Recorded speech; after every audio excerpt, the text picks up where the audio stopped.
What's good, my boy? What's happening, brother? What's going on, man? We back, man. Another episode, man. Episode 46. Yep. We back in the building, bro. Back. Yes, sir. How you feeling, bro? I'm feeling good, man. Another in-person podcast. We're gonna get this one going, man. We're trying to get this content to y'all fast, so we really want to push this out. Yes, sir. This is gonna be a good one, bro, because there was some news that dropped today, but we're gonna get to that shortly. Right. But first topic of the day, we gotta discuss your guy.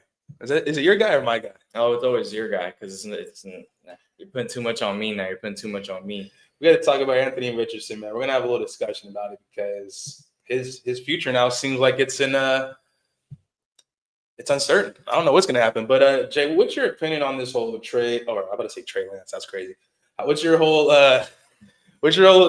thoughts on this whole Anthony Richardson situation, man? And how do you see this ending? Honestly, I mean, I'm not really surprised. It's really raw coming out of Florida. I mean, I know a lot of people were high on this guy, of course, but you've seen how limited he kind of was. I wouldn't say limited, but the limited reps he kind of got. Yeah.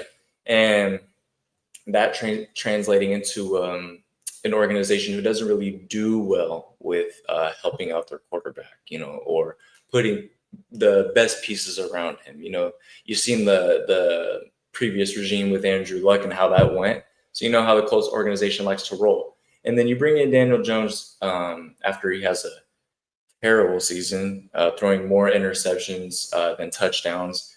Also been known this man was injury prone. So, and he would try to translate that into the NFL game, and it clearly didn't work. It didn't work. Yeah. And then you got Daniel Jones now winning the job, which is like Danny Dimes. It's not really Danny Dimes though, because even in preseason he can't hit his passes. So how is it Danny Dimes? Danny Pennies? It's Danny nothing. So what it is Daniel Jones winning a competition against a guy who was never going to win. Considering his accuracy issues, he can't stay on the field. He got blasted in the first preseason game. Granted, should have been a chip, should have been a blocker there, but my eyes, he should have been aware. Yeah. That's all I saw. Granted, he's great at being mobile, extending the play, playing hero ball, whatever you want to call it. But Anthony Richardson is not a quarterback. Just put it like that. Wow. Say what your chest, Jay. That's how you feel, bro. Look, it's unfortunate.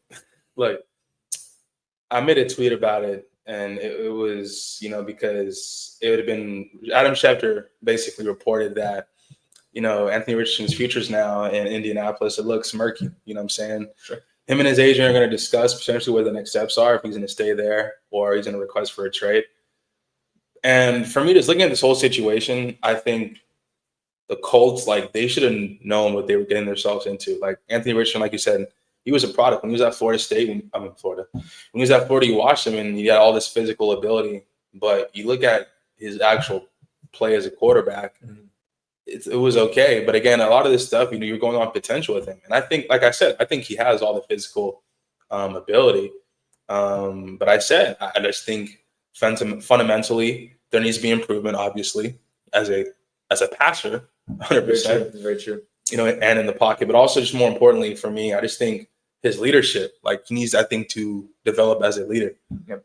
And I think the approach for Anthony Richardson, if he gets traded, I think it would be great for him to go to a situation where he can sit for a couple of seasons and really watch a starting quarterback, how they prepare, how they take care of their body, how they move, and really just see, okay, what mistakes I made when I was starting and what can I do to prevent it from happening? Even as a backup quarterback, as someone who's not on the field, maybe get into more just watching film and that sort of thing as well.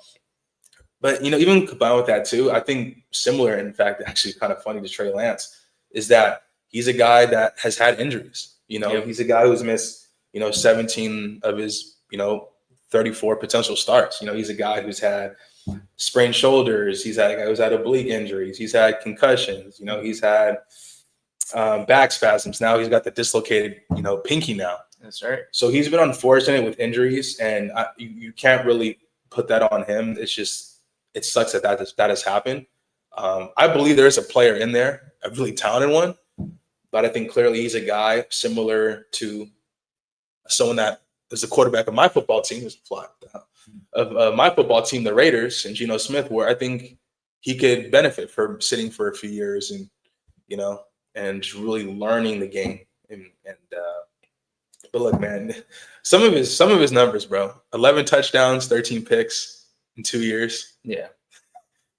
A 50% completion percentage. Like, I don't know, man. He's had his moments. I mean, the guy has 10 rushing touchdowns in the last 2 years, but like you said, he's been a runner. Has a couple of nice deep throws in there, but for the most part, it's been. You can't just look at some slight positives and all the negatives. Yeah, and those are just the stats and the numbers. But from the eye test, you look at him. He's a ways away from, I think, being a legit starter in this league. I think right now, I think he's best suited as a backup, and just he needs to. I think. Yes, I think he needs more reps, but also potentially, like I said, to just maybe sit for a while and just watch. Right. And I don't think. Might as well, since we're talking about it, but I don't think Daniel Jones is going to really do too well either. Mm-hmm. The offensive line is not good, and we saw Daniel in the preseason. He didn't look too great. He was missing very easy throws, very simple throws that quarterbacks make, and I just don't see the Colts organization being anything of relevant in the next coming years. So I think this is potentially a situation where they could be tanking for their next quarterback and they trade AR away. But I think also at the same time, you got to look at it, right? Like, for this team, for this year, like, who is the better option between Daniel Jones and AR? It's Daniel Jones as of right now. Now, like you said, I don't think Daniel Jones is a great quarterback, but as far as for this team to be competitive right now, is Daniel Jones. And has more starts. Jobs and careers are on the line for coaches, front offices, players. So they have to make a decision that they feel who is the best guy to lead this team. Right. So, and I feel like we shouldn't leave out either that the head coach was very adamant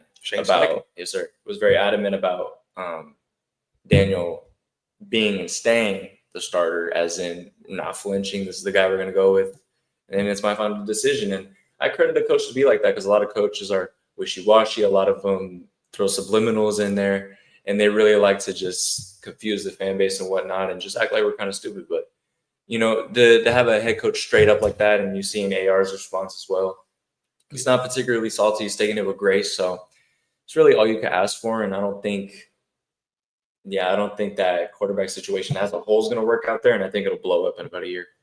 Yeah. And then look, like I said, Daniel Jones isn't the greatest, but we've seen him have some good moments. We've seen him have some, he had that season in New York.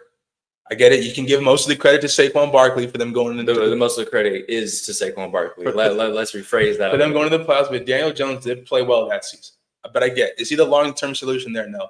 But we'll see how this Colts team plays out, because they do have talent, on both sides of the ball. They could be a really competitive team.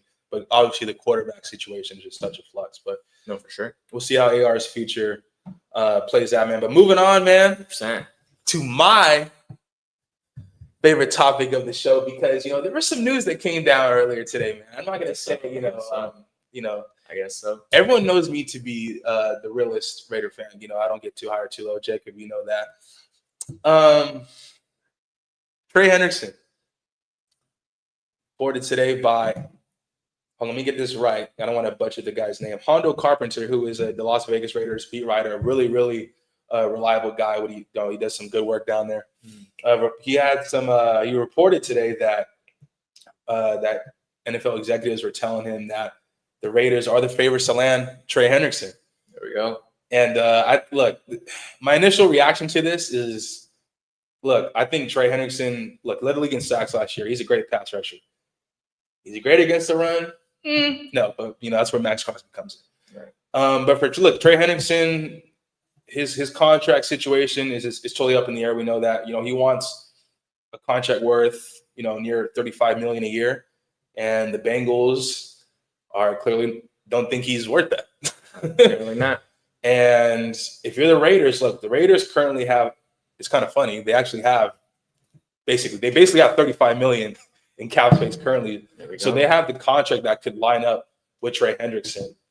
But I think clearly, if the Raiders were to trade for Trey Hendrickson, that a name that could potentially give way is Jacoby Myers. Sure. And the reason I bring this up is because Jacoby Myers is up for an extension. There's been extension talk, some of it, but lately what I've been seeing is that, it's kind of gone stale recently. So, do they potentially move Jacoby Myers? And you know what I was thinking too, bro? Uh-huh. Could you imagine Jacoby Myers, Jamar Chase, and T. Higgins, that receiving core? I mean, that'd be a little extreme with Burrow. I mean, he's probably going to need it considering he doesn't really have a defense. And that defense literally obliterated itself against the Commanders, as y'all saw the other day. Yeah. It was terrible. I mean, they clearly needed Hendrickson out there. Hendrickson's not playing games with the contract talks. Mm-hmm. Clearly he wants to be paid, and that's what he wants. So if you got to trade him, you trade him for all he's worth. And I think it'll be Jacoby Myers along possibly with some defensive pieces, probably some depth pieces. But I wasn't even throwing Michael Mayer as a piece just to sweeten the deal, maybe. Mm-hmm. Just add another piece in that tight end room for Burrow. But we'll see. I think the Raiders could definitely use Hendrickson, especially to get at the quarterback and increase your guys' value on that D line that you kind of lost with Wilkins. Yeah. So, I think it'd be a kind of smart move. And yeah, with Wilkins, yeah, it's a touchy situation and whatnot. But like you said, when we were talking earlier, when he comes to play, Wilkins does come to play. So. Yeah, and obviously, look, Wilkins and Trey Hendrickson, they're two different types of players. Yeah, right. And one's a tackle, and one's a pass rusher. But no, definitely, like losing Chris, like I'm saying as a whole. Definitely. 100%. Like you need definitely positions. Yeah, you definitely need some help on that defensive line, especially with them leaving. For me, I think what a potential trade could look like. I don't even know if Jacoby Myers will be directly involved in a deal. Maybe Jacoby gets traded to just a whole different team to just free up cap space to get Trey Hendrickson. But I think you're potentially looking at, a second and a fourth round pick, and maybe including Tyree Wilson, who, by the way, has looked really good in camp and in these preseason games. But maybe if that holds it. Yeah, maybe you trade Tyrese and those picks and to get Hendrickson. It'll be great. Like I said, I think Hendrickson and Max Crosby right away, that's the best pass rushing duo in the entire game. And I think from just the way our defense is currently, that might be the best avenue to go because, yes, our secondary is extremely young. And for a lot of it, hasn't really proved. There's a lot of unimprovement in that secondary. A lot of guys, right, trying to make the names for themselves. So I think, when you have a young secondary, I think it'd be smart to have a good pass rush, have a good front, so you're not relying on those young corners to cover for so long. Oh yeah. But it's gonna be interesting to see how these next few weeks play out because we're getting close to week 1, and usually teams don't want to go into the season with this kind of stuff hanging over their head. So we'll see how it plays out. But if he becomes a Raider, it's going to get a little spooky, bro, in the AFC West. That's all I'm going to say. We'll see about that. I mean, that's the toughest division of football. So I don't know. Yeah. It's already spooky in that division, I think. And the little thing, too, I wanted to add is that what's funny about Trey Hendrickson's situation is that he does have 2 years left on his deal. But, he's making, $15 or $18 million, for the next few years. So he's looking at it like, dude, I've played my contract. I want a brand new contract. Yeah. So I think that's the thing too that makes it interesting. It's like, damn, he has actually a few years left. It's not like he's on his last year. But yeah, we'll see how this plays out though. No, we'll see how it plays. And I think, and honestly, I think the Bengals aren't going to sweet talk any deal, try and get him back or anything like that. So you think he's gone? I think he's gone for sure.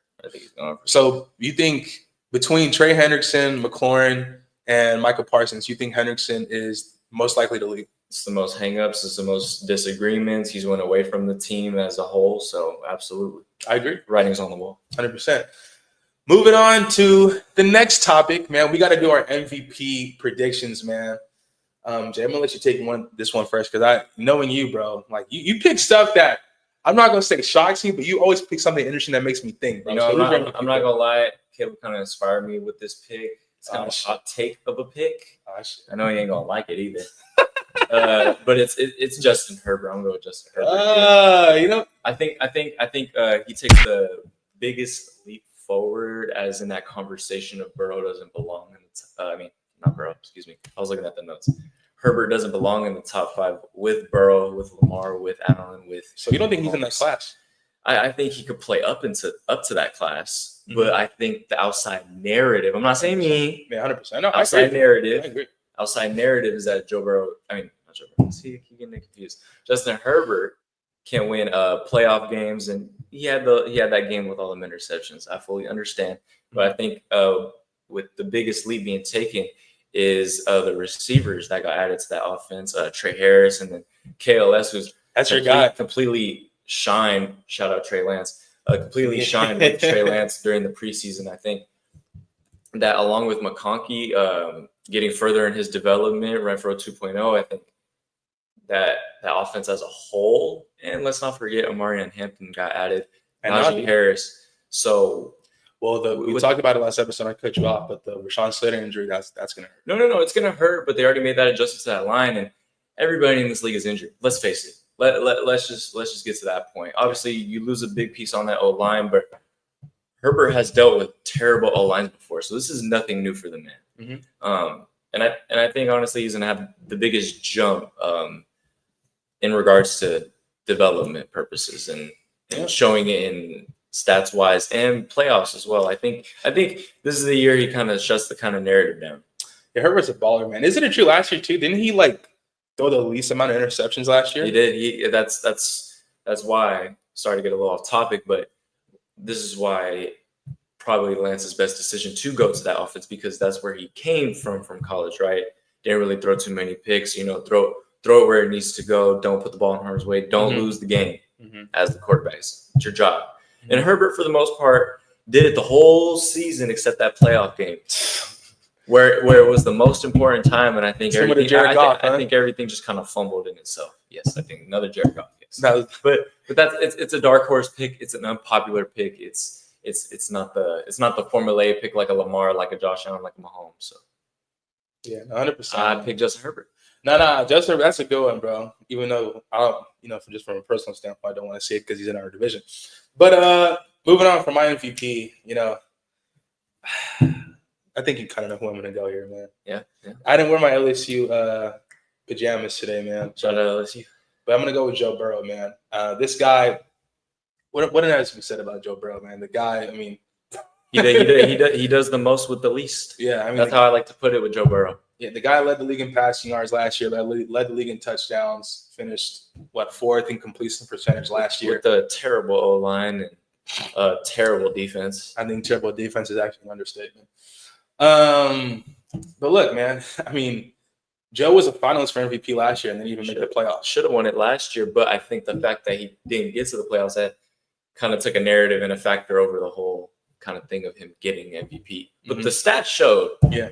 And that's the thing too, and it's not just the stats too, bro. Like eye test, bro. When you watch Joe Burrow play, you're just like, dude's different. Yep. All those high scoring games as well. That's why it's kind of funny. And I'd be seeing these people, bro, on these podcasts, bro, talking about Jalen Hurts is better than Joe Burrow. But I don't know what kind of football you're watching, but pick a different sport. But look, at the end of the day, Joe Burrow is great, man. And I think he's in line to have another great season like this one or like the last season.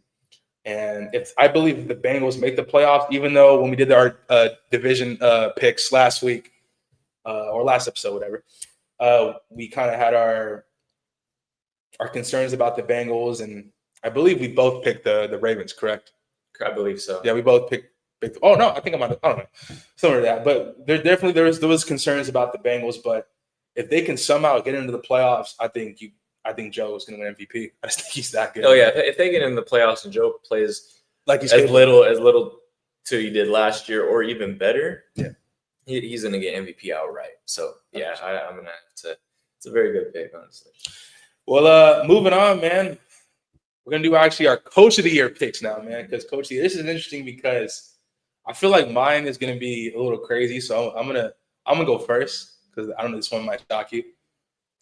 But I got to give some respect, man, to those that team down in Phoenix, man, the Arizona Cardinals. I'm going to go with Jonathan Gannon as my Coach of the Year for me. Look, you look at the Arizona Cardinals last year. This was a team that started off 6-4, but finished 2-5 the last 7 games. They kind of went cold down the stretch of the season last year, but early on, they looked like a playoff team. Correct. And I picked the Rams to win, this division. But clearly with Stafford, his injury, there's some concerns there. And if Jimmy G is going to be the starter for the entire season, I don't think they're going to be my pick to win that division. And the Niners, there's concern with this Niners team. Obviously, we know they've had a lot of, injuries going to start the season, but it's the first year of uncertainty of how this defense is going to look, how this offense is going to look,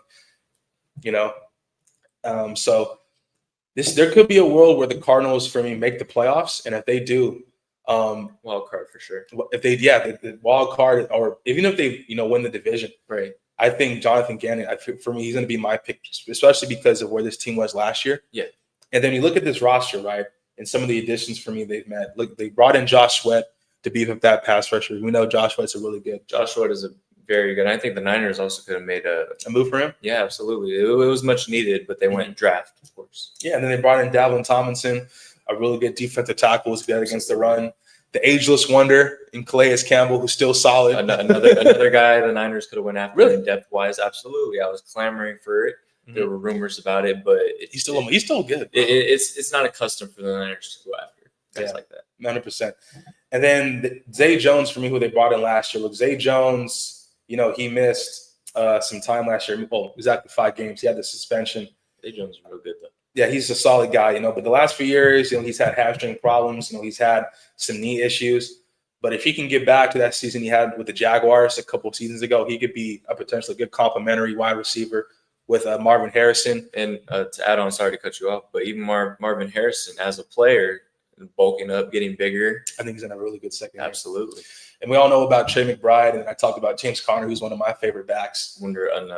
Very underrated and could kill you if you don't know what you're doing. And we love their 2 draft picks, man. Walter Nolan, that's your guy. That's the guy I wanted over Michael, healthier than Michael. Kind of, I feel like was more ready to come in and play right away. And as it goes so far, I think the Cardinals made the right pick, and they also got a sleeper, not to mention. I was just about to say Will Johnson, who we think, if he's healthy, which he's out there, I heard locking up Harrison. I mentioned this in the last pod, but I've seen clips myself. He's a clamps. It's very much locked down. If he stays right, bro, that could be the steal of the draft. Because you're talking about a top 5 or top 10 pick he got in the second round. And if you guys saw in our mocks, we never had Will going as well. This was never. I don't know one did. We had him in the top 10 pick. So I mean, it's for Cardinals to get him that late, and for teams who needed cornerbacks and needed depth in that position, completely just disregarded him, which I think was a very dumb decision. Yeah, then we all know they got the captain of their defense on the back end and Budda Baker, one of the best. Yeah, Or unfortunately for my team in the division.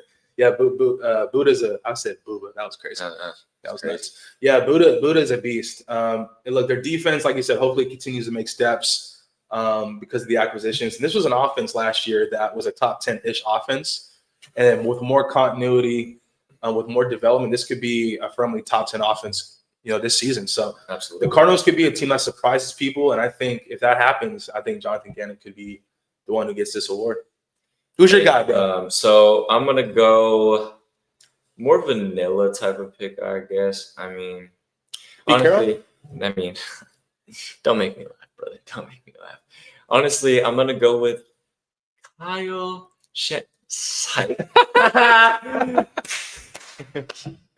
That was funny, huh? That was a great joke. No, well, you're not going with Kyle Shanahan. Why not? Why would I do that? Oh, I mean, that's your guy. You love Kyle Shanahan. Oh, I love Kyle Shanahan. Oh, okay. No, let's get to the real. Sorry, I'm just stalling. But I'm gonna go with Sean Payton here, and I think he's right in line. I think he's right in line. He has a rookie who's clearly ready, coming off a very good year, making the playoffs that first year. We'll see if the sophomore slump will take into play. We know how C.J. Stroud kind of went that way. I know I said you something about Jaden Daniels and him trying to avoid that in itself. And I think that Denver defense as a whole with Nick Bonito, you got the best cornerback in the game, possibly in Patrick Surtain. You added Greenlaw. There's Huff.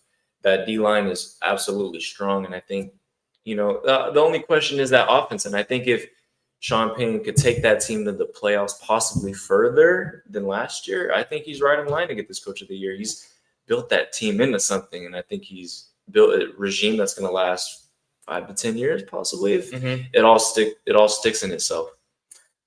One thing we know about Sean Payton, especially the early years when he was with the Saints and the latter years, is that they're going to build up front.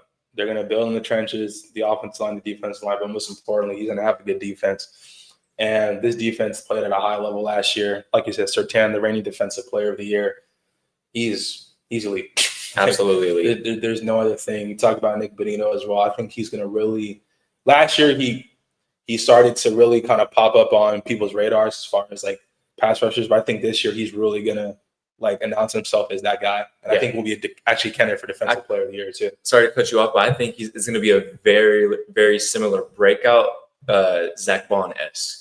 You know what I mean? Well, I mean, definitely. Well, Zach Bond broke out in this one year, but Nick Bonito last year was like Nick Bonito really he bought out last year. I think Nick Bonito, like, this is going on. No, he did, but I'm saying as put the league on notice. Oh no, you're right. I don't think universally. Yeah. Bond is now known universally. No, he is top 3 linebacker in game. Yeah, no. So that's how I kind of see Bonito, and Niners should have Bonito as well. I'm trying to look for the guy. I'm blanking out on his name. The cornerback they have in Denver. He's kind of like a Riley. I'm blanking on his name. He's really good. Riley Moss. There you go. I'm looking through the rock because I always forget his name. Riley Moss, man. He's a stud. He really played well for them this past season. Obviously, they got Zach Allen as well on the edge for them. They got a good team. They brought in your boys, Dre Greenlaw and Ufunga as well. Brandon Jones at safety is real solid as well. They got a really good team, man. And I'm not mad at it. If Bo Nix continues to develop and take strides from his rookie year, we know Sean Payton can call plays. Absolutely. But like you said, previous call for Drew Brees. 100%. Like you said, the same question I have with them is similar to yours, where the receiving core and the running back room, as far as being substantially consistent. Can JK play more than 10 games? And can RJ Harvey, who I'm not gonna lie, he's been looking good in camp, and RJ Harvey is potentially a very interesting running back that could be talked about throughout this season. He's intriguing. 1,000%. So I think with the Broncos, their offense is still wait and see overall, but we know that their defense is going to keep them in games. And you're right, Sean Payton, if he breaks the Andy Reid Chiefs streak of the reign of terror they've had in our division, I think I'm going to be mad if he gets it too. Yeah, no.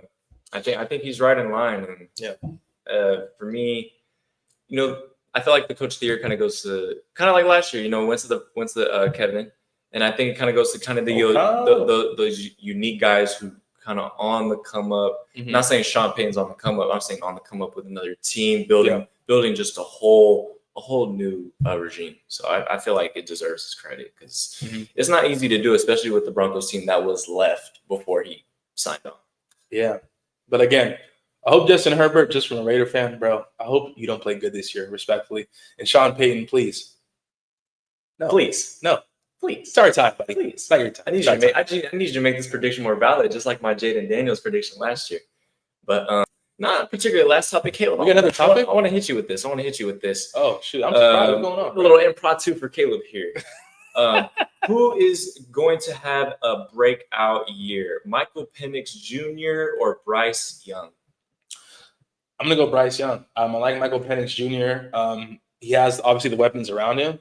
Absolutely. But for me, I think Michael Penix, I think he's still a year or two away from really seeing what he can do. I think this is actually, for me, going to be his rookie year because obviously he played a few games. But I'm going to go Panthers with Bryce Young. Bryce Young, he really, really played well towards the end of the season when he was reinstated from the bench. With Leggett there, your boy T-Mac. Absolutely. And my boy Hubbard. Hubbard, man, who's a stud. And I like where this team is headed, and I'm gonna go Bryce Young, man. I can't go against my guy Bryce, man. I like that. Now I got 3 choices here. We're gonna switch it up a little bit. Who's gonna be the worst team in the league? We got the Jets, the Titans, or the Saints. Is there any other team that I would pick beside the Saints here? The Saints are gonna be the worst team in the league. Book it right here now. I'm sorry. Book it. Saints. Tyler Sheck, baby. Tyler Sheck. And who has a better receiving core? We got the Cincinnati Bengals or the Chicago Bears.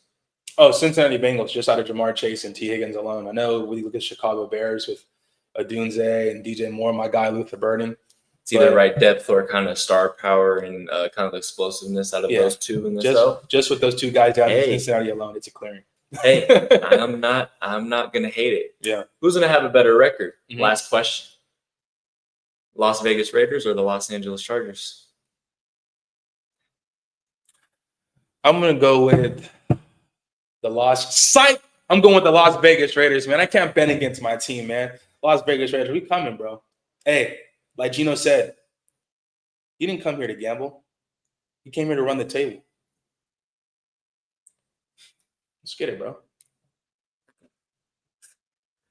All right, ladies and gentlemen, that was just a quick segment of this or that. Y'all can enjoy that little one. We're gonna have little short segments like that on the show, just to spice it up. Keep a little improv too. Y'all can comment your answers to those questions as well.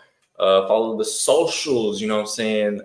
Down below. Yes, sir. The editing's gonna get a little better. All this is gonna gradually just get better. Trust the process. Trust the process. This is the second time in person. Just trust it, man. But just a shorter episode for them today. Not every episode needs to be an hour. You know what I'm saying? Chill lives. And we will be back with you guys next week. It's gonna be the first week of regular season. Our predictions on that. We're gonna go into some key things about the Niners and the Raiders. And Ooh! you guys are gonna get this episode as soon as possible. Check this out. There might be a new player on the Raiders next week, bro. Y'all are gonna have to tune in to see if that happens and our thoughts on that. So, my boy, it's been a good one. We'll catch y'all later, man. Yes, sir. Deuces, y'all.